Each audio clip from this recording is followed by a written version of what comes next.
Julie K. Brown. First of all, what does the K stand for? You're always described as Julie K. Brown. Oh, it's my maiden name instead of using Knipe Brown, which is what I used to use. And Knipe was so hard for people to spell because it's not spelled like you would think. It's spelled with a P, as in Paul. There's always a story behind an initial. Yeah. Just to differentiate me between all the other Julie Browns in the world. Well, there's no other Julie Brown that's had as much impact certainly on this Epstein case as you have. An extraordinary reporting career.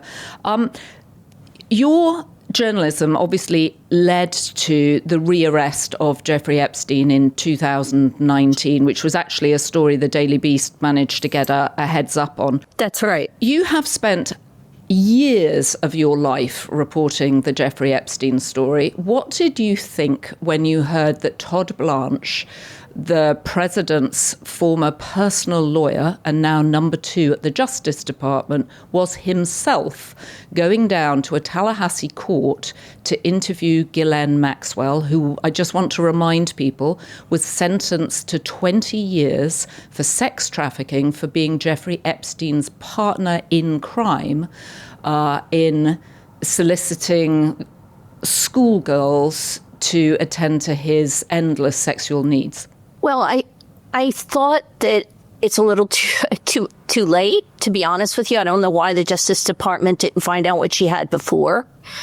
It also struck me as being somewhat odd that you would send the second in command at the Justice Department to interview someone like her on a case that has spanned 2 decades. This case is very, very complicated.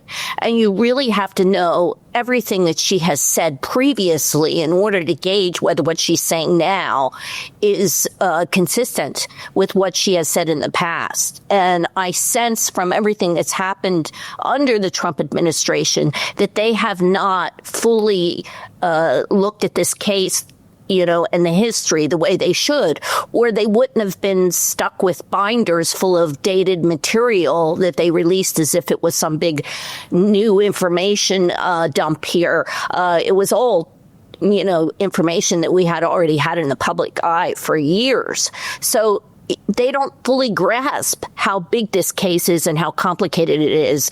So it gives me my doubts that they know what to ask and how to, I guess, obtain the information that they need. But isn't that presupposing that they actually want to get to the bottom of it? Isn't what's going on here that actually what they want to do is see the extent to which Donald Trump and his friends are implicated in what Jeffrey Epstein and Ghislaine Maxwell were doing? Well, I think that they probably want to know both. I think it's also possible they're looking for people who might not have the same political bent as they do, like Clinton, for example. They might be doing the opposite as well, trying to get information on Democrats.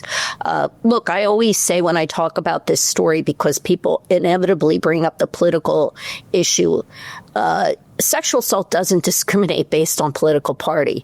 There were bad people on both sides of this story, Democrat, Republican. This has to do with power and money and to some degree politics, but the politics was on both sides. What do you think she told Todd Blanche? We're told that he came away with a list of 100 names. Well, it's hard to know. She claimed, remember, during trial that this was all a farce, that there was no sex trafficking operation. She didn't know who these women were. She denied. And also, bringing you back to the things she has said in the past in sworn depositions, she has claimed that this whole thing was just invented, that this was invented by the media and by the lawyers representing the victims. So now she's saying, oh, by the way, here's all the men or people that were involved. You can't have it both ways. She's on one hand saying there was no sex trafficking operation, and then on the other hand, when it comes to offering her a pardon, or some kind of a deal, she's saying, oh, yeah, I've got names for you. So it's hard to understand why, they wouldn't question her her motives. Obviously, she's going to say what she has to say because she wants to get out of jail. I suppose for the trial, she just decided to do a full not guilty, just deny, deny, deny. Otherwise, she could have come up with these names at her own trial. Right. It's hard to know. I think that I'm sure her lawyers were telling her this was the tack to take. You follow the advice of your lawyers. To be honest with you, I thought, I sat through the whole trial, I thought there was a good chance she was going to get off. Her lawyers did a very good job of trying to discredit these victims. It's common for victims, especially if they were children when the trauma happened, to not remember things exactly correctly. And her lawyers were very adept at poking holes in, you said this then, now you're saying this now. They would bring out statements that these victims had given police years ago, and then they compared them with statements they gave more recently.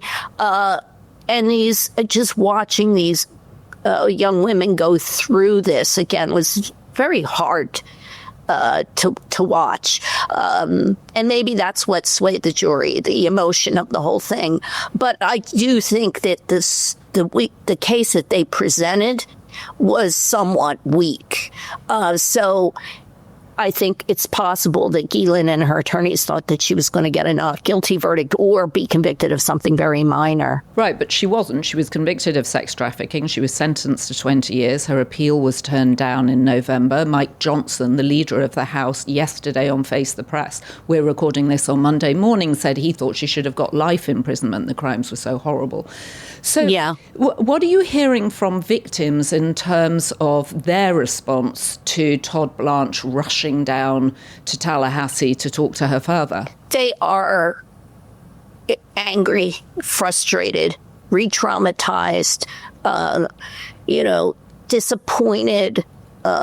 It's just devastating to them to hear that they're doing this because in many ways they believe she was the mastermind, and she was really just as evil, if not more evil, that Epstein was. And I'm saying this is what I've heard from not only the victims but their attorneys, that this was something that he may not have ever done if she didn't come up with this pyramid scheme that she came up with. She was the recruiter that went out with his houseman, his butler, his drivers to spas and gyms across South Florida to give these young women, and in some cases teenagers, her business cards saying, I have a very wealthy man, he's looking for a masseuse.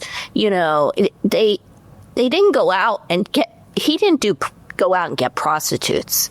He made a concerted effort, and she was part of that, to go out and manipulate young girls, many of them in vulnerable situation where they had very little money, or they were homeless, or they were just getting by. They made a concerted effort to go after girls that they could entrap. And that's exactly what they did. And they used fraud, because once the girl got in, it was very hard for her to get out, because he made it very clear he was a very powerful man and would make their lives and their families' lives very difficult if they did not go along with the sexual sex trafficking that he was doing. And of course, they weren't sophisticated enough to know that actually he had limited impact. Yes, he could have people sit outside their houses as he did, sort of private detectives sort of tracking girls and things. But I think we often imbue powerful men with more power than they actually have. But they were obviously scared of him. Many of them didn't have parents who could help them. And certain of them had parents who reported the behavior to the police, and then they weren't believed. Well, let's just fast forward a little bit to what's happening right now. I just had a victim tell me, for example, that about the power thing.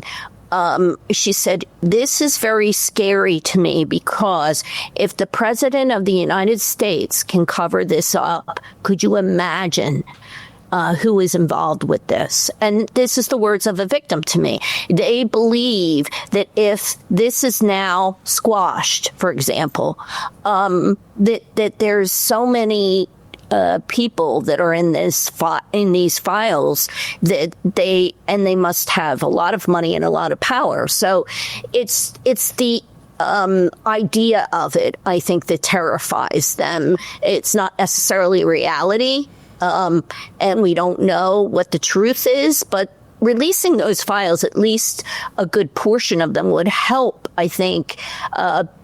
It would show some transparency on the part of our government. Join me in applauding our producers, Devin Rogerino and Anna von Ursen, and our editor, Jessie Millwood.